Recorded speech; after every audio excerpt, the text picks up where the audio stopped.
शक्तिशाली वाक्य मु आज आपण मान निकट में बहुत सुंदर प्रसंग रखा चाह परिष्कारकारी प्रभु आम परमेश्वर से परिष्कार करने परमेश्वर आमे अनेक समय प्रभु को विभिन्न प्रकार नामकरण आमे नहीं था मात्र आमर परमेश्वर परिष्कार करती आमे जो प्रकार अवस्था थिलु आमको से ग्रहण कले मात्र जो प्रकार प्रकार थिबु आमको से नेबा पाई आसीबे नहीं आमको एबे आमे परिष्कार करिवार प्रोसेस रे अछु आमको धीरे धीरे धीरे धीरे धीरे करी से परिष्कार करूछंती आमको से तैयारी करूछंती से परिष्कारकारी परमेश्वर से अटंती देखंतु मु आपनकु गोटे वाक्य पढ़ी सुनेबा पाई चाहे से काहाकु परिष्कार करूछंती जोहन लिखित सुसमाचार 13 अध्याय को आसीबे जोहन 13 अध्याय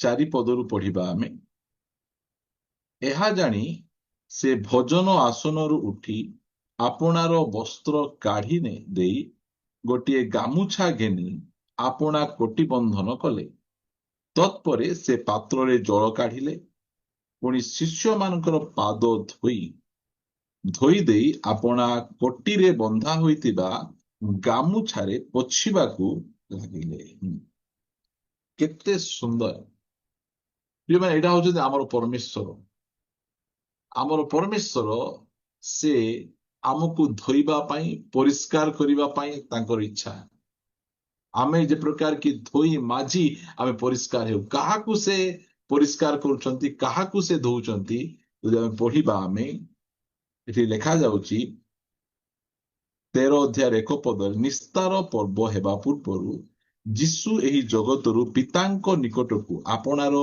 प्रयाण करिवार समय उपस्थित जानी जगतरे थिबा निजर जो लोक मानकु से प्रेम करि आसुतिले सेमानक प्रति चूड़ांत प्रेम प्रकाश कले परमेश्वरंकर चूड़ांत प्रेम कौन चूड़ांत प्रेम एहा अटे जे परमेश्वर आपना लोक मानकु धोइबे आपना लोक मानकु परिष्कार करिवे ते चिंता करंतु जदि मोर छुआ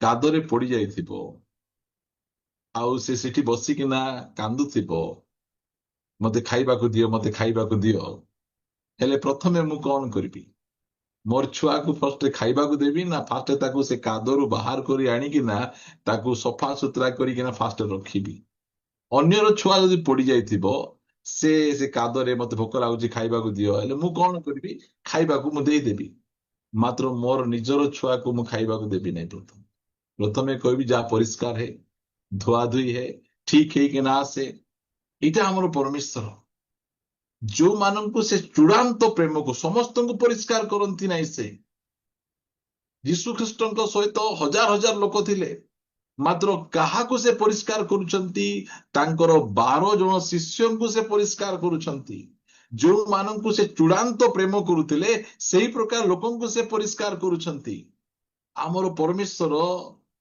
तांकु तांके जहाकू से चूड़ांत प्रेम करुछंती ताहांकु से परिष्कार करुछंती केते सुंदर ये माने परमेश्वरंकर प्रेम को आमे अनेक समय रे आमे भूल बुझी नहीं छु प्रभु जहाकू प्रेम करंती ताहाकू गाड़ी दियंती ताहाकू बंगला दियंती ताकू धन संपत्ति दियंती ठीक अछि मात्र प्रभु जहाकू प्रेम करंती ताकू धुअंती परिष्कार करंती सफा करंती केते सुंदर एटा हमर परमेश्वर अनेक समय रे आमे एई सब वाक्य गुड़िक को सुनिबा पाए आमे पसंद करू ना कारण आमे भाबू आमे ठीक अछु आमे बहुत भलो अछु देखंतु एठी गोटे गोष्ठी अछंती मो सहित आपण माने हितोपदेश पुस्तक को आसीबे यार 30 अध्याय हितोपदेश 30 अध्याय 12 पदरु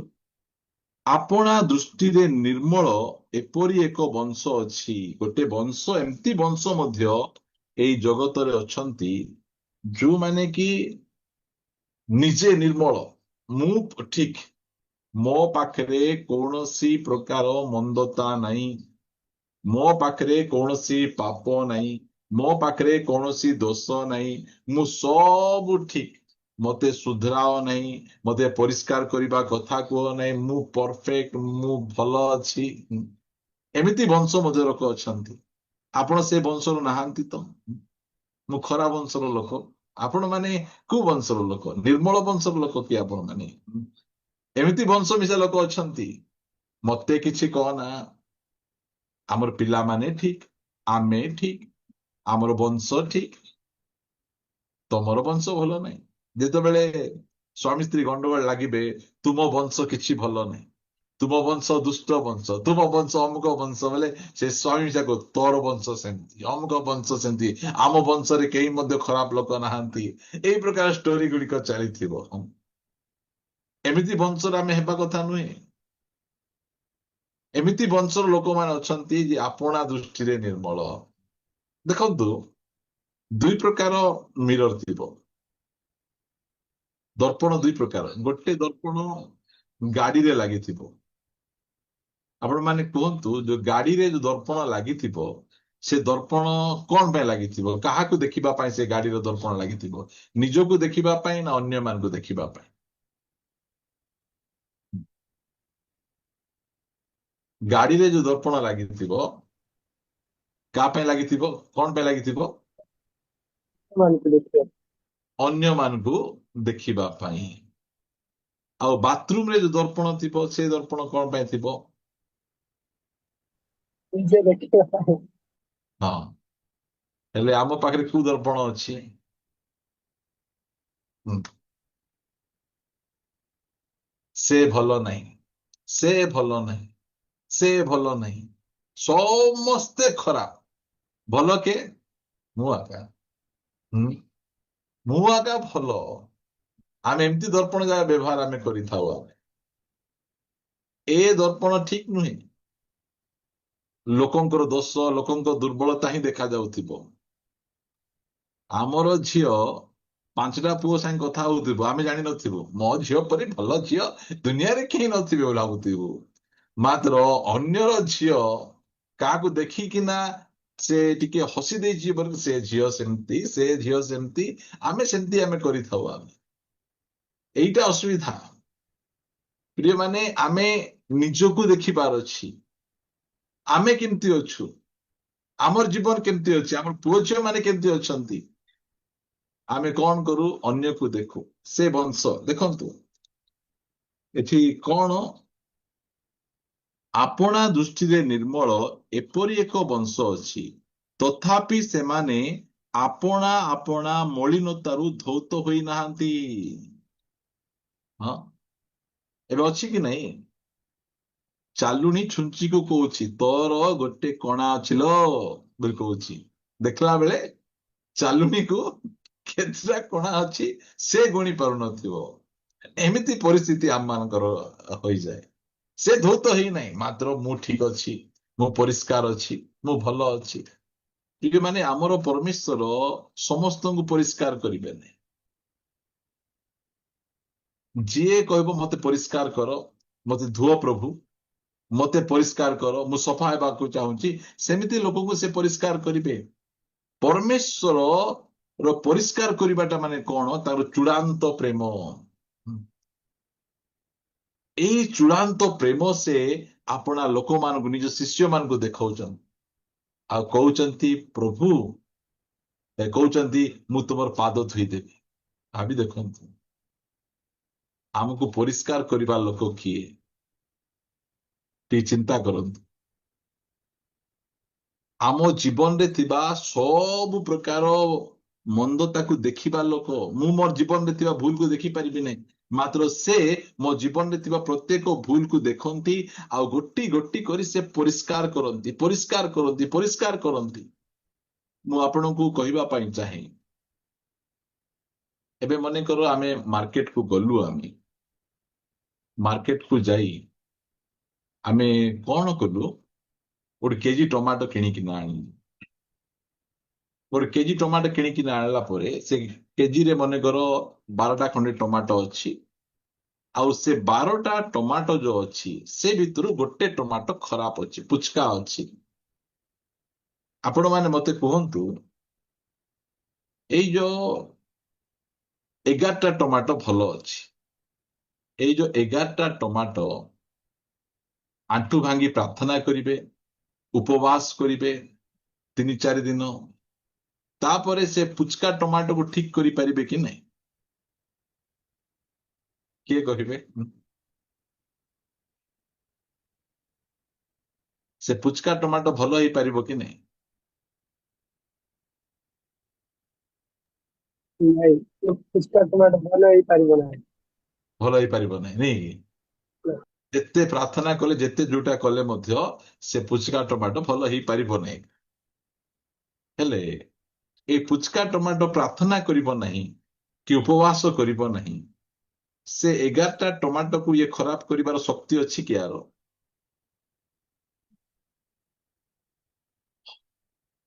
ଗୋଟେ ପୁଚକା ଟମାଟୋ 11ଟା ଭଲ ଟମାଟୋକୁ ପୁଚକା କରିପାରିବ କି ନାହିଁ? ଆଉ କରିପାରିବ। ହଁ, ଏଇଟା ମନେ ରଖନ୍ତୁ। ଆମର ଜୀବନରେ 11ଟା ଭଲ ଗୁଣ ଥିଲେ ମଧ୍ୟ ଗୋଟେ ଯଦି ଖରାପ ଗୁଣ ଥିବ, 11ଟା ଭଲ ଗୁଣକୁ ସେ ଖରାପ କରିଦବ, 11ଟା ଭଲ ଗୁଣକୁ ସେ ନଷ୍ଟ କରିଦବ। ଇସ୍କାର୍ତ ଜିହୁଦାଙ୍କର ଶହ ଶହ ଭଲ ଗୁଣ ଥିଲା, ଗୋଟେ ଖରାପ ଗୁଣ ଥିଲା ଟଙ୍କାର ଲୋଭ। ସମ୍ପୂର୍ଣ୍ଣ ଭାବରେ ତାକୁ ନଷ୍ଟ କରିଦେଲା। ପ୍ରଭୁ ଯୀଶୁ ଖ୍ରୀଷ୍ଟ କହିଲେ, ଆସ ମୁଁ ତୁମକୁ ଧୌତ କରିଦେବି, ସେ ଲୋଭରୁ ମୁଁ ତୁମ ଏମିତି ଧୌତ କରିଦେବି ତୁମେ ସମ୍ପୂର୍ଣ୍ଣ ଭାବେ ପରିଷ୍କାର ହେଇଯିବ। ଆମର ପରମେଶ୍ୱର ଆମକୁ ସେ ଏତେ ପ୍ରେମ କରୁଛନ୍ତି, ଚୂଡାନ୍ତ ପ୍ରେମ କରୁଛନ୍ତି, ଆଉ ଆମକୁ ସେ ଧୋଇବା ପାଇଁ ଚାହୁଁଛନ୍ତି, ପରିଷ୍କାର କରିବା ପାଇଁ ଚାହୁଁଛନ୍ତି।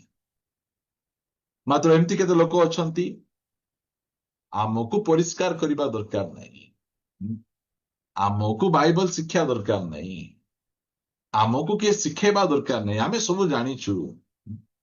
ସେ ବଂଶର ଲୋକ କିଏ ନାହୁଁ ତ ଆମେ?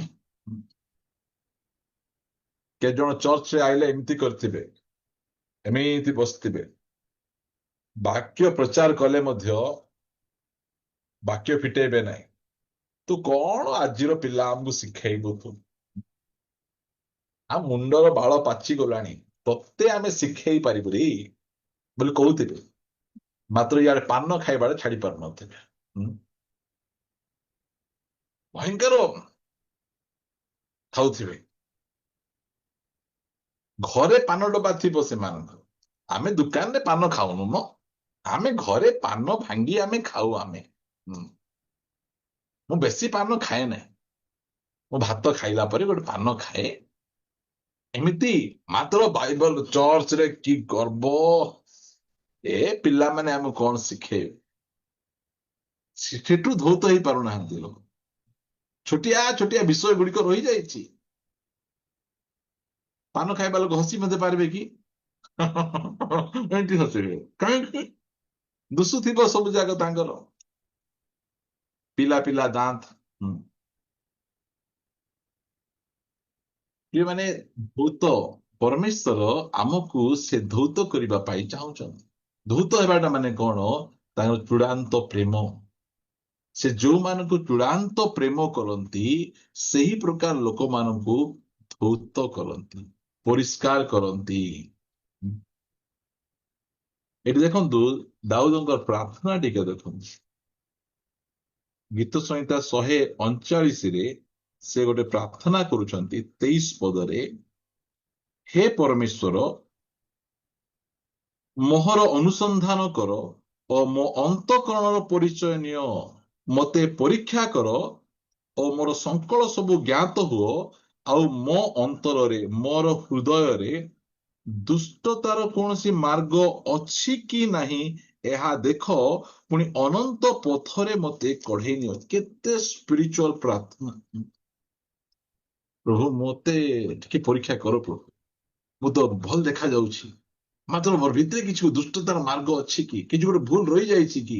ଏଇଟା ସେ ପ୍ରାର୍ଥନା କରୁଛନ୍ତି। ପ୍ରିୟମାନେ, ପରମେଶ୍ୱର କାହାକୁ ଶାସନ କରନ୍ତି ଯାହାକୁ ପ୍ରେମ କରନ୍ତି। କାହାକୁ ପରିଷ୍କାର କରନ୍ତି? ଯାହାକୁ ଚୂଡ଼ାନ୍ତ ପ୍ରେମ କରନ୍ତି। ଆଉ ଯଦି ପରମେଶ୍ୱର ଆମକୁ ପରିଷ୍କାର କରନ୍ତି, ଆମେ ଖୁସି ହେବା କଥା, ଆନନ୍ଦିତ ହେବା କଥା। ପରମେଶ୍ୱର ମତେ ପ୍ରେମ କରୁଛନ୍ତି, ଚୂଡ଼ାନ୍ତ ପ୍ରେମ କରୁଛନ୍ତି। ତାର ଚିହ୍ନ କଣ? ମତେ ପରିଷ୍କାର କରୁଛନ୍ତି। ଭାଇ ବୁଝ, ମୁଁ ବର୍ଷେ ତଳେ ଆଇପିଏଲ ବାୟା ଥିଲି। ହୁଁ, ଆଇପିଏଲ ବୋଲି କହିଲେ ମୁଁ ଭୟଙ୍କର ବାୟା ଥିଲି। ମାତ୍ର ମତେ ଆଇପିଏଲ ରୁ ପରିଷ୍କାର କଲେ। ଏଇ ବର୍ଷ ମୁଁ ଆଇପିଏଲ ଦେଖୁନାହିଁ ଆଉ। ପରିଷ୍କାର କରିବା ପରମେଶ୍ୱର ସେ। ଆମର ଛୋଟିଆ ଛୋଟିଆ ବିଷୟରେ ପରିଷ୍କାର। ମୁଁ କିଛି ମାସ ତଳେ ମୁଁ ମୋବାଇଲ ପାଗଳ ଥିଲି। ମୋବାଇଲ ନ ଦେଖିଲେ ରହିପାରୁନଥିଲି। ମୋବାଇଲର ସେ ସର୍ଟସ ଦେଖିବାକୁ ମୁଁ ପୁରା ପାଗଳ ଥିଲି। ମାତ୍ର ପ୍ରଭୁ ମତେ ଏତେ ପ୍ରେମ କଲେ, ମତେ ଏବେ ଏତେ ଧୋଇ ଦେଇଛନ୍ତି ଯେ ମତେ ଆଉ ଦେଖିବାକୁ ମତେ ଇଚ୍ଛା ମଧ୍ୟ ଲାଗୁନି। ଆମର ପରମେଶ୍ୱର ସେ ଆମକୁ ଧୌତ କରିବା ପରମେଶ୍ୱର, ପରିଷ୍କାର କରିବା ପରମେଶ୍ୱର। ସେଥିପାଇଁ ଏଠି ଲେଖା ଯାଉଛି ଯେ ଆପଣା ଦୃଷ୍ଟିରେ ନିର୍ମଳ ଏପରି ଏକ ବଂଶ ଅଛି, ତଥାପି ସେମାନେ ଆପଣା ଆପଣା ମଳିନତାରୁ ଧୌତ ହୋଇନାହାନ୍ତି। ଆଉ ଲେଖା ଯାଉଛି ଏକ ବଂଶ ଅଛି, ସେମାନଙ୍କ ଦୃଷ୍ଟି କିପରି ଉଚ୍ଚ, ସେମାନଙ୍କର ଚକ୍ଷୁର ପତା ଉତ୍ଥିତ ହୋଇଅଛି। କି ପ୍ରକାର ବଂଶ ଗୁଡିକ ଦେଖନ୍ତୁ। ଆପଣ ମାନେ ପରେ ପଢିବେ ବଂଶ ଗୁଡିକ ବିଷୟରେ କେମିତି ଲେଖା ଯାଉଛି। ତେବେ ଆସନ୍ତୁ ଆମମାନଙ୍କର ମୂଳ ପଦକୁ ଆମେ ଆସିବା। ଯୀଶୁଖ୍ରୀଷ୍ଟ ଆପଣା ଶିଷ୍ୟ ମାନଙ୍କୁ ଧୌତ କରୁଛନ୍ତି, ପରିଷ୍କାର କରୁଛନ୍ତି। ଯେତେବେଳେ ସେ ଧୌତ କରି ପରିଷ୍କାର କରୁଛନ୍ତି, ଧୋଇ ଧୋଇ ଆସୁଛନ୍ତି, ସେତେବେଳେ ସବୁ ଶିଷ୍ୟ ଯାକ ଆଶ୍ଚର୍ଯ୍ୟ ହେଇଯାଉଛନ୍ତି। କଣ କରୁଛନ୍ତି ଆଙ୍କେ? ଏ କାମ ତ ଗୋଟେ ଦାସ କରିବା କାମ ଏଟା। ସେ ପରମେଶ୍ୱର ଆମର ପାଦ ଧୋଉଛନ୍ତି। ସେତେବେଳେ ପିତର କଣ କହିଲେ? ଦେଖାଯାଉଛି 6 ପଦରେ, କ୍ରମେ ସେ ସିମୋନ ପିତରଙ୍କ ନିକଟକୁ ଆସିଲେ। ସେ ତାହାଙ୍କୁ କହିଲେ, ପ୍ରଭୁ, ଆପଣ ମୋର ପାଦ ଧୋଇ ଦେଉଅଛନ୍ତି? ସେ କହିଲେ, ପ୍ରଭୁ, ଆପଣ ମୋର ପାଦ ଧୋଇଦେବେ କି ପ୍ରଭୁ? ଆଜି ଲୋକମାନେ ଏମିତି ଯୀଶୁଙ୍କୁ ଗ୍ରହଣ କରୁଛନ୍ତି, ଯେଉଁ ଯୀଶୁ ପରିଷ୍କାର କରୁନାହାନ୍ତି, ଧୋଉନାହାନ୍ତି, ସଫା କରୁନାହାନ୍ତି। ବାଇବଲ ଅନୁସାରେ ସେ ଅନ୍ୟ ଯୀଶୁ। ଯୋଉ ଯୀଶୁ ସଫା କରିବେ ନାହିଁ, ପରିଷ୍କାର କରିବେ ନାହିଁ, ସେଟା ଅରିଜିନାଲ ଯୀଶୁ ନୁହନ୍ତି। ଆମେ ଏମିତି ଯୀଶୁଙ୍କ ପାଖକୁ ଯିବା, ଯୋଉ ଯୀଶୁ ଆମକୁ ପରିଷ୍କାର କରିଦେବେ, ପୋଛି ଦେବେ, ଆମକୁ ଧୌତ କରିବେ, ଆମକୁ ଶୁଚି କରିବେ, ଆମକୁ ନିର୍ମଳ କରିବେ। ଏମିତି ଯୀଶୁ ଆମକୁ ଦରକାର ଅଛି। ଯେମିତି ଅଛ କୁହନ୍ତୁ। ଏବେ ଯଦି ପିଲା ଖେଳିକିନା ଆସୁଛି, ତାକୁ ଭୋକ ଲାଗୁଛି ଜୋରରେ, ସେ ଯଦି ମାକୁ ମାଗିବ, ମା ମତେ ଖାଇବାକୁ ଦିଅ, ସେତେବେଳେ ମା କଣ କହିବେ? ଫାଷ୍ଟ ଯା ହାତ ଧୋଇକିନା ଆସେ, ଗୋଡ ଧୋଇକିନା ଆସେ, ତା ପଛେ ମୁଁ ତତେ ଖାଇବାକୁ ଦେବି। କାରଣ ସେ ଗନ୍ଧିଆ ହାତରେ ଯଦି ସେ ଖାଇବ, ତାହେଲେ ତାକୁ ରୋଗ ହେଇଯିବ। ଜୀବାଣୁ କୀଟାଣୁ ଗୁଡିକ ଭିତରେ ପଳେଇକିନା ତାକୁ ରୋଗ ହେଇଯିବ। ପ୍ରିୟମାନେ, ଆମର ପରମେଶ୍ୱର ସେମିତି। ସେ ଆମକୁ ପରିଷ୍କାର କରିବାଟା, ଆମକୁ ସେ ପ୍ରେମ କରୁଛନ୍ତି। ସେଥିପାଇଁ ସେ ଆମକୁ ଧୌତ କରୁଛନ୍ତି। ଏଇଟା ହଉଛି ଅରିଜିନାଲ ଯୀଶୁ। ଏଇ ଯୀଶୁ ଖ୍ରୀଷ୍ଟ ପରିଷ୍କାର କରନ୍ତି, ସଫା କରନ୍ତି। ସେ ପରିଷ୍କାର କରିବା ପରମେଶ୍ୱର ସେ ଅଟନ୍ତି। ଏମିତି ପରମେଶ୍ୱର, କି ଭୟଙ୍କର ପରମେଶ୍ୱର ସେ ଅଟନ୍ତି। ସେଥିପାଇଁ ସିମୋନ କହିଲେ, ପ୍ରଭୁ, ଆପଣ ମୋର ପାଦ ଧୋଇଦେବେ କି ପ୍ରଭୁ? କିଏ ଧୋଇବେ? ଆଜି ଧୋଇବା ଲୋକ କିଏ ନାହାନ୍ତି। ଆଜି ଲୋକ ଆମକୁ ମସଲା ମାରିବେ, ଆମକୁ ଚିକନ ଚିକନ କଥା କହିବେ, ଆମର ଫାଇଦା ଉଠେଇବାକୁ ଚାହିଁବେ, ଆମକୁ ଫୁଲେଇବେ, ଆମକୁ ଟେକିକିନା ଧରିବେ। ମାତ୍ର ଆମକୁ ଯୋଉଟା କଥା କହିବାଟା ସେଇଟା କହିବେ ନାହିଁ, କହିବେ ନାହିଁ। ସେମିତି ପ୍ରଭୁ ଆମକୁ ଦରକାର ନାହିଁ। ଯୋଉ ପରମେଶ୍ୱର ଆମକୁ ଉତ୍ସାହିତ କରିବେ ଠିକ ବିଷୟରେ, ଆଉ ଯୋଉ ବିଷୟରେ ଆମକୁ ପରିଷ୍କାର କରିବା, ଧୌତ ହେବାର ଆବଶ୍ୟକ ରହିଛି, ଧୋଇବେ, ଏମିତି ପ୍ରଭୁ ଯୀଶୁଖ୍ରୀଷ୍ଟ ଆମକୁ ଦରକାର। ଆଉ ଏଇ ପ୍ରଭୁ, ସେ ପରିଷ୍କାର କରିବା ପ୍ରଭୁ। ଯେତେବେଳେ ସିମୋନ କହିଲେ, ଆପଣ ମୋ ପାଦ ଧୋଇଦେବେ, ସେତେବେଳେ ଯୀଶୁ କହିଲେ 7 ପଦରେ, ଯୀଶୁ ତାଙ୍କୁ ଉତ୍ତର ଦେଲେ, ମୁଁ ଯାହା କରୁଅଛି ତାହା ତୁମ୍ଭେ ଏବେ ଜାଣୁନାହ, କିନ୍ତୁ ପରେ ବୁଝିବ। ଅନେକ ସମୟ ଭାବନ୍ତୁ, ମା କହିବେ ଝିଅକୁ, ଝିଅ ସେ ପିଲା ସହିତ ମିଶେନା, ସେ ପିଲା ସହିତ କଥାବାର୍ତ୍ତା ହେନା। ମା କେମିତି ଲାଗୁଥିବେ ଆମକୁ? ଶତ୍ରୁ, ଶତ୍ରୁ ମା ତୁଇ, ତୁ ହିଟଲର ଟା, ମୋର ଖୁସି ଦେଖି ପାରୁନୁ। ମୁଁ ସେ ପିଲା ସହିତ ଟିକେ ମିଶିକିନା କଥାବାର୍ତ୍ତା ହେଲେ ତୁ ମତେ କହୁଛୁ ମିଶେ ନା, କରେ ନା। କାହିଁକି ସେ ସେମିତି ଶତ୍ରୁ ପରି ତା ମାକୁ ଦେଖୁଛି? ବୁଝିପାରୁନାହିଁ। ମା ସବୁ ଦୁନିଆ ବୁଝିଛି, କୋଉ ପୁଅ କେମିତି, କୋଉ ଝିଅ କେମିତି, କାର ଚାହାଣୀ କେମିତି, ମା ଦୁନିଆ ଦେଖିକିନା ଆସିଛନ୍ତି। ସେଥିପାଇଁ ମା କହୁଛନ୍ତି ହଇଲ ତା ସହିତ ଗପିବୁ ନାହିଁ, ତା ସହିତ ଫୋନରେ କଥାବାର୍ତ୍ତା ହେବୁ ନାହିଁ, ତା ସହିତ ମିଶିବୁ ନାହିଁ। ନାହିଁ ଗୋ ମା, ସେ ପିଲା ବହୁତ ଭଲ ଗୋ, ସେ ମତେ ଚକୋଲେଟ କିଣିଦବ ଗୋ ମା, ମୋର ପେନ୍ କିଣିଦବ, ଆଉ ମତେ ଜନ୍ମଦିନ ହେଲେ ସେ ମତେ ରାତି 12ଟା ବେଳେ ୱିଶ କରିବ ଗୋ ମା, ସେ ବହୁତ ଭଲ। ଆମେ କହିଥାଉ ଆମେ। ମାତ୍ର ମାଙ୍କର କଥା ନ ଶୁଣି ଯେତେବେଳେ ସେଇ ପୁଅକୁ ସେମାନେ ବାହା ହେଇ ଯାଆନ୍ତି, ମାସେ 2 ମାସ ବର୍ଷେ ଗଲା ପରେ ଭାବନ୍ତି ମା ଯୋଉଟା କହୁଥିଲେ ଭଲ କହୁଥିଲେ। ମାଙ୍କର କଥା ବୁଝିବାର ଥିଲା, ମାନିବାର ଥିଲା। ଏବେ ତ ଗୁଡ କହୁଣୀକୁ ପଳେଇ ଆସିଛି, ଏବେ ଆଉ ତ କିଛି କରିହେବନି ବୋଲା ପରେ ଆମେ ସେମିତି ଥିବୁ।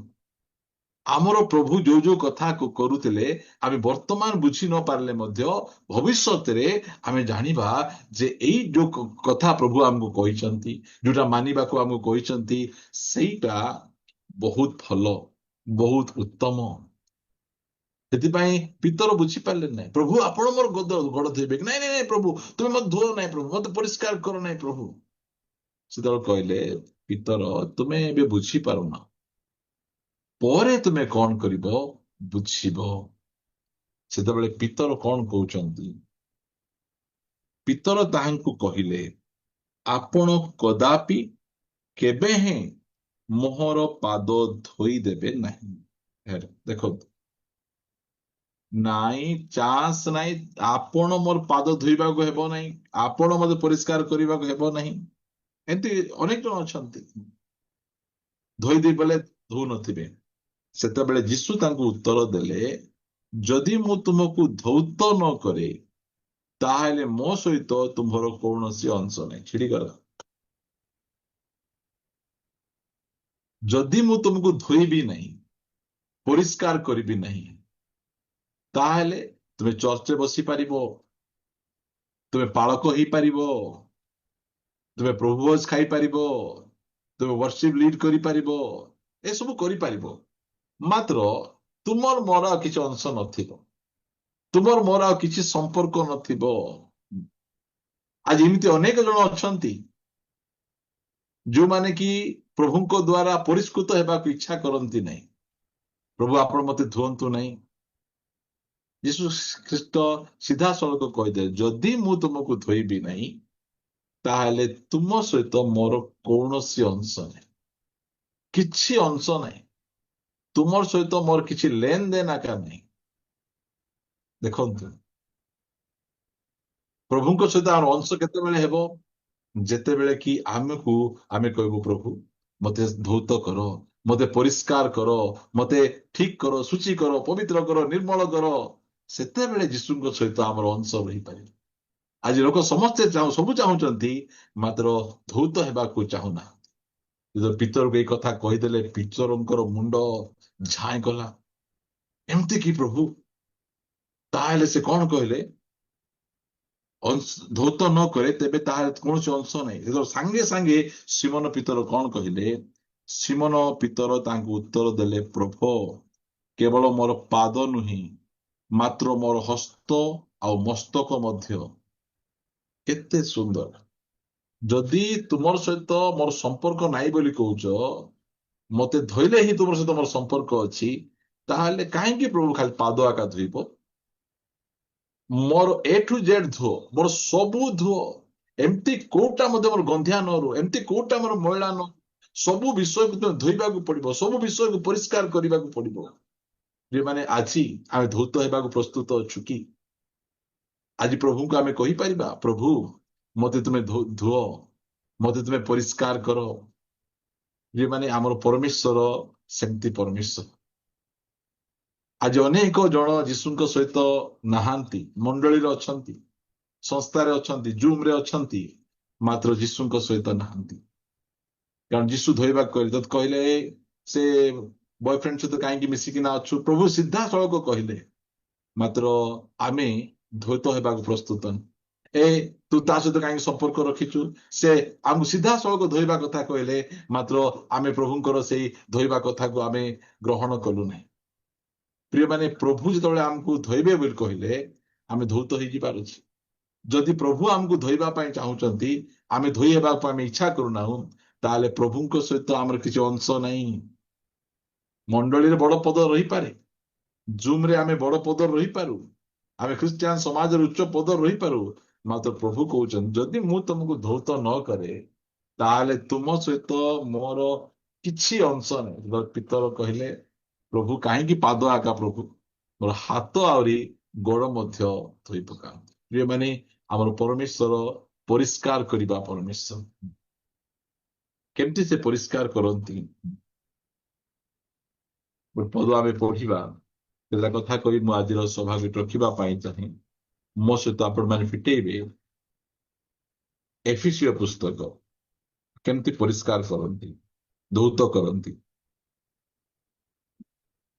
एफिसियो 5 अध्याय 26 पद जेपरी वाक्य और जल प्रक्षालन द्वारा से ताहाकू परिष्कार करी पवित्र करती कहीं से धुअंती वाक्य द्वारा तांकर वाक्य द्वारा से आमको धुअंती आउ जल प्रक्षालन द्वारा ताहाकू से परिष्कार और पवित्र करती आ परमेश्वर से प्रकार भाव परिष्कार करती पद आमे पढ़िबा मलाखी पुस्तक 3 अध्याय को आसिबे पुरातन नियम शेष पुस्तक मलाखी पुस्तक यार 2 पदरु पढ़ुची मात्र ताहांकर आगमन दिन किए सही पारे आउ से दर्शन देवा बेले किए ठिया हेबो कारण से परिष्कारकारीर अग्नितुल्य और रजकर क्षार स्वरूप पुणी से रौप्य परिष्कारक और सूचीकारक तुल्य पशिबे और से लेवीर संतानगण को परिष्कार करिबे और सुना और रूपा परी सेमान को शुद्ध करिबे तहिरे सेमाने सदा प्रभु को उद्देश्य रे धार्मिकतारे नैवेद्य उत्सर्ग करिबे देखंतु परमेश्वर की प्रकार भाव रे तांको लोक मान को से परिष्कार करंती सुना परिष्कार कला परी सुना को काई रे परिष्कार करा जाए निया रे परिष्कार करा जाए रूपा को काई रे परिष्कार करा जाए निया रे परिष्कार करा जाए पोशाक को काई रे परिष्कार करा जाए साबुन रे परिष्कार करा जाए भावंतु जितेबले गोटे पोशाक को माँ माने से माने परिष्कार करती केमिति परिष्कार करती वाशिंग मशीन रे पकई दिया घर घर घर घर घर घर घर घर घर बुले बेले बेले ताकू पूरा जोर पिटी पिटी पिटी पिटी पिटी पिटी सफा करती सेतकी जदि हेला नहीं ताहले एडीरा बाड़ी गोटे थिबो से बाड़ी रे ताको पिटू थिबे ती भाभी देखंतु हमर परमेश्वर से परिष्कार करिबा परमेश्वर वाक्य रे जल प्रक्षालन रे अग्नि द्वारा से परिष्कार करंती आम को भितरे थिबा समस्त प्रकार अयला आवर्जना मैला गुड़िक को से बाहर करंती आम परमेश्वर से पवित्र परमेश्वर आमको मध्य से पवित्र करंती प्रभु आम को अनुग्रह करंतु प्रिय माने से प्रथम रे केमिति केमिति करी से तांको लोक मान को से परिष्कार करंती लिखा जाए आमर जहन पुस्तक गोटे पद पढ़िबा आमे 15 अध्याय केमती से परिष्कार करंती 15:1 पढ़ुची मु प्रकृत दाक्षरता पुणी मोहर पिता कृषक मो ठारे थिबा कोनोसी शाखा फल न फले ता से काटी पकांती आ जे कोनोसी शाखा फल फले अधिक फल फलिबा निमंते ତାହା ପରିଷ୍କାର କରନ୍ତି। କିଏ ପରିଷ୍କାର କରନ୍ତି? ପିତା ପରିଷ୍କାର କରନ୍ତି। କିଏ ପରିଷ୍କାର କରନ୍ତି? ପୁତ୍ର ପରିଷ୍କାର କରନ୍ତି। କିଏ ପରିଷ୍କାର କରନ୍ତି? ପବିତ୍ର ଆତ୍ମା ପରିଷ୍କାର କରନ୍ତି। ଆମର ପିତା ପୁତ୍ର ପବିତ୍ର ଆତ୍ମା ସେ ଆମକୁ ପରିଷ୍କାର କରନ୍ତି, ଧୌତ କରନ୍ତି, ସଫା କରନ୍ତି। ଆଉ ଯଦି ଆମେ କହୁ ଆମେ ଧୁଅ ନାହିଁ, ଆମକୁ ପରିଷ୍କାର କର ନାହିଁ, ତାହେଲେ ସେ କହିବେ ତୁମ ସହିତ ଆମର କିଛି ଲେନା ଦେନା ନାହିଁ, ତୁମର ସହିତ ଆମର କିଛି ଅଂଶ ନାହିଁ। ପ୍ରିୟମାନେ, ଆମେ ଏଇ ଅଳ୍ପ ସମୟରେ ଆପଣଙ୍କୁ କହିବା ପାଇଁ ଚାହେଁ, ଗୋଡକୁ ସେ କେମିତି ପରିଷ୍କାର କରନ୍ତି, ପାଦକୁ ସେ କେମିତି ପରିଷ୍କାର କରନ୍ତି। ସେ ପାଦକୁ ଗୋଡକୁ ସେ ପରିଷ୍କାର କରିବା ପରମେଶ୍ୱର। ଆମର ପାଦକୁ ମଧ୍ୟ ସେ ପରିଷ୍କାର କରିବେ। ଆମେ ଗୋଟେ ପଦ ଆମେ ପଢିବା, ଆମେ ହିତୋପଦେଶ ପୁସ୍ତକ ଏହାର 1 ଅଧ୍ୟାୟ। ଆମର ପାଦ ଅନେକ ସମୟରେ ଯୁଆଡେ ଯିବା କଥା ସିଆଡେ ଯାଏ। ଆମର ପାଦ ସିନେମା ହଲ ଆଡେ ଯାଇପାରେ, ଆମର ପାଦ ମଦ ଦୋକାନ ଆଡେ ଯାଇପାରେ, ଦୁଷ୍ଟତା ଆଡକୁ ଯାଇପାରେ। ସେ ପାଦକୁ ପରିଷ୍କାର କରିବାର ଆବଶ୍ୟକ ରହିଅଛି। ସେଥିପାଇଁ ସେ ପାଦକୁ ସେ ପରିଷ୍କାର କରନ୍ତି। ଲେଖାଯାଏ ହିତୋପଦେଶ 1:16, ଯେହେତୁ ସେମାନଙ୍କର ଚରଣ କୁକ୍ରିୟା କରିବାକୁ ଦୌଡଇ ଓ ରକ୍ତପାତ କରିବାକୁ ଶୀଘ୍ର ଧାଇଁଯାଏ। ଟିକେ ଭାବି ଦେଖନ୍ତୁ, କେତେ ଜଣଙ୍କର ପାଦ ଅଛି କୁକ୍ରିୟା କରିବାକୁ ଧାଏଁ, ଦୌଡେ। ଆହୁରି କେତେ ଜଣଙ୍କର ପାଦ ଅଛି କେମିତି ରକ୍ତପାତ କରିବାକୁ ଶୀଘ୍ର ଧାଏଁ। ପ୍ରିୟମାନେ, ଆଜି ଏମିତି ପରିସ୍ଥିତିରେ ଅଛି ଯେ ଅନେକ ସ୍ତ୍ରୀ ମାନଙ୍କୁ ସ୍ୱାମୀ ମାନେ ପାଦରେ ମାରୁଛନ୍ତି, ଲାତ ଲାତ ମାରୁଛନ୍ତି, ରକ୍ତାକ୍ତ କରିଦଉଛନ୍ତି। ଏମିତି ସ୍ୱାମୀ ମାନେ ମଧ୍ୟ ଅଛନ୍ତି, ସେମାନଙ୍କର ପାଦ ରକ୍ତରେ ପରିପୂର୍ଣ୍ଣ, ରକ୍ତାକ୍ତ କରିବା ପାଦ ଗୁଡିକ ସେମାନଙ୍କର।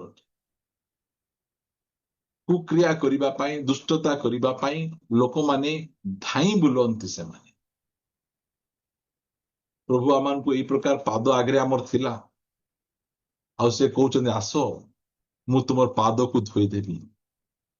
କୁକ୍ରିୟା କରିବା ପାଦ, ରକ୍ତପାତର ପାଦକୁ ମୁଁ ଧୋଇଦେବି। ସେଇଦିନ ଯୀଶୁଖ୍ରୀଷ୍ଟ ପାଣି ନେଇ ସେ ଶିଷ୍ୟମାନଙ୍କ ପାଦ ଧୋଇଦେଲେ। ଆଜି ଅନେକ ଚର୍ଚ୍ଚରେ ପାଣିରେ ପାଦ ଧୋଉଛନ୍ତି, ଭଲ କଥା, ମାତ୍ର ଅଶ୍ଳୀରେ ସେମାନଙ୍କ ପାଦ ଧୁଆ ହେଇଛି କି? ସେମାନଙ୍କର ପାଦ କୁଆଡକୁ ଯାଉଛି? କୁକ୍ରିୟା କରିବା ପାଇଁ। ଆଜି ବାହା ହେଇଥିବା ଲୋକମାନେ ମଧ୍ୟ ତାଙ୍କର ପାଦ ପଡିଶା ଘରର ସ୍ତ୍ରୀ ଆଡକୁ ଯାଉଛି, ପଡିଶା ଘରର ସ୍ୱାମୀ ଆଡକୁ ତାଙ୍କର ପାଦ ଯାଉଛି। ଆଜି କାହାର ପାଦ ମଦ ଦୋକାନକୁ ଆଡକୁ ଯାଉଛି, କାହାର ପାଦ ସିନେମା ହଲ ଆଡକୁ ଯାଉଛି, କାହାର ପାଦ ଦୁଷ୍ଟତା ଆଡକୁ ଯାଉଛି। ପ୍ରିୟମାନେ, କୁଆଡେ ପାଦ ଯାଉଛି? ଏ ପାଦ ଧୁଆ ହେଇଛି କି? ପ୍ରିୟମାନେ, ଅନେକଙ୍କର ପାଦ ଆଜି ଗନ୍ଧିଆ ଅବସ୍ଥା। ଖ୍ରୀଷ୍ଟିଆନ ପ୍ରଭୁଙ୍କୁ ଜାଣିଛନ୍ତି, ଚର୍ଚ୍ଚ ଆସୁଛନ୍ତି, ପ୍ରଭୁ ଭୋଜ ଖାଉଛନ୍ତି, ମାତ୍ର ଏବେ ଯାଏ ସେମାନଙ୍କ ପାଦ ଧୁଆ ହେଇନାହିଁ। ସେଥିପାଇଁ ଯୀଶୁ କହୁଛନ୍ତି ପାଦ ଧୋଇଦେବି, ଆସ ପରିଷ୍କାର କରିଦେବି, ଆହୁରି ତୁମକୁ ସିଆଡେ ଯିବା ଆବଶ୍ୟକ ନାହିଁ, ସିଆଡକୁ ତୁମେ ଯିବାକୁ ପଡିବ ନାହିଁ। ପ୍ରିୟମାନେ, କଣ ଆମର ପାଦ ଧୌତ ହେଇଛି? ଏମିତି ପାଦ ଗୁଡିକ ଲୋକମାନଙ୍କର ରହିଛି। ସେଥିପାଇଁ ପ୍ରଭୁ କହିଲେ ଆସ ମୁଁ ତୁମମାନଙ୍କର ପାଦକୁ ଧୋଇଦେବି। କେମିତି ପାଦ ଗୁଡିକ? ଏଠି ଗୋଟେ ରହିଛି 7 ଅଧ୍ୟାୟ, ଯଦି ଆମେ ଆସିବା ହିତୋପଦେଶ 7 ଅଧ୍ୟାୟରେ ସେ ଗୋଟେ ସ୍ତ୍ରୀ ବିଷୟରେ ସେ କହୁଛନ୍ତି। ମୁଁ ପଢୁଛି 11 ପଦରୁ, 7-11। ସେ ବଡ ତୁଣ୍ଡେଇ, ଗୋଟେ ସ୍ତ୍ରୀ ବିଷୟରେ ଲେଖାଯାଉଛି, ସେ ବଡ ତୁଣ୍ଡେଇ ସ୍ତ୍ରୀ ଆଉ ଅବାଧ୍ୟ, କଥା ଶୁଣେ ନାହିଁ, କଥା ମାନେ ଅବାଧ୍ୟ। ଏଇଟା କଣ ନା ସେ କରୁଥିବ, ସେ ତାହାର ପାଦ ନିଜ ଗୃହରେ ରହେନି। ତା ପାଦ ନିଜ ଘରେ ରହେ ନାହିଁ, କେବେ ହେଲେ ମଧ୍ୟ ତାକୁ ଘରେ ଦେଖିବ ନାହିଁ, ଅନ୍ୟର ଘରେ ଯାଇଥିବ, ସେଠି ଯାଇକିନା କାମ କରୁଥିବ। କୋଉ ପ୍ରକାର ପାଦ? ଯୋଉମାନେ ତୁଣ୍ଡେଇ ଆଉ ବେଶୀ ଅବାଧ୍ୟ, ସେମାନେ ଘରେ ରହିବାକୁ ପସନ୍ଦ କରନ୍ତିନି, ଅନ୍ୟ ଠାରେ ଥିବେ, କାହା ସହିତ ଗଣ୍ଡଗୋଳ ଲାଗିବା ପାଇଁ ଯିବେ, ଝଗଡା କରିବା ପାଇଁ ଯିବେ। ଏମିତି ପାଦ। ତାର ପାଦ କୋଉଠି କୋଉଠି ଯାଉଛି? ଲେଖାଗଲା ସେ କେବେ କେବେ ସଡ଼କରେ, କେବେ କେବେ ଛକରେ, ଓ ପ୍ରତ୍ୟେକ କୋଣର ଅପେକ୍ଷାରେ ବସିଥାଏ। ତାର ପାଦ କେବେ ଚର୍ଚ୍ଚକୁ ଯାଉଛି କି? ହଁ, ତାର ପାଦ କେବେ ମିଟିଂକୁ ଯାଉଛି? ସବୁବେଳେ ତାର ପାଦ ଦୁଷ୍ଟ ଆଡକୁ ଯାଉଛି। ଏମିତି ପାଦକୁ ପ୍ରଭୁ ପରିଷ୍କାର କରିବି, ଧୌତ କରିବି, ଠିକ କରିବି। ପରମେଶ୍ୱର ପାଦକୁ ପରିଷ୍କାର କରିବା ପରମେଶ୍ୱର ସେ ଅଟନ୍ତି। ଆଜି ମଧ୍ୟ ପରମେଶ୍ୱର ଚାହୁଁଛନ୍ତି ମୁଁ ତୁମକୁ ପରିଷ୍କାର କରିବି, ଧୌତ କରିବି, ଠିକ କରିବି। ପ୍ରିୟ ପ୍ରଭୁଙ୍କ ଲୋକମାନେ, ଆମ ପାଖରେ ସୁଯୋଗ ଅଛି, ଆମ ପାଖରେ ସମୟ ଅଛି ଯେ ଆମେ ମଧ୍ୟ ଯୀଶୁଙ୍କୁ କହିବା, ପ୍ରଭୁ ମତେ ଧୌତ କର। ମୋ ପାଦ ଭୁଲ ବାଟରେ ଯାଉଛି, ଠିକ ମାର୍ଗ ଧରି ନାହିଁ, ନିନ୍ଦକ ମାନଙ୍କ ମାର୍ଗରେ ଚାଲ ନାହିଁ। କେମିତି ବିଷୟ ଗୁଡିକ ନିନ୍ଦକ ମାନଙ୍କ ସ୍ୱଭାବ ଲେଖାଯାଉଛି। ଏମିତି ପାଦ ଗୁଡିକ ଲୋକମାନଙ୍କର ରହିଅଛି। ଏମିତି ପାଦ ଗୁଡିକରୁ ପ୍ରଭୁ ଚାହୁଁଛନ୍ତି ଆମକୁ ଉଦ୍ଧାର କରିବା ପାଇଁ, ଆମକୁ ଠିକ କରିବା ପାଇଁ। ଆଉ ଗୋଟିଏ ପଦ ପଢି ଆମେ ପ୍ରାର୍ଥନା କରିବା ପାଇଁ ଯିବା। ହିତୋପଦେଶ 25:17 ପଦକୁ ପଢିବା।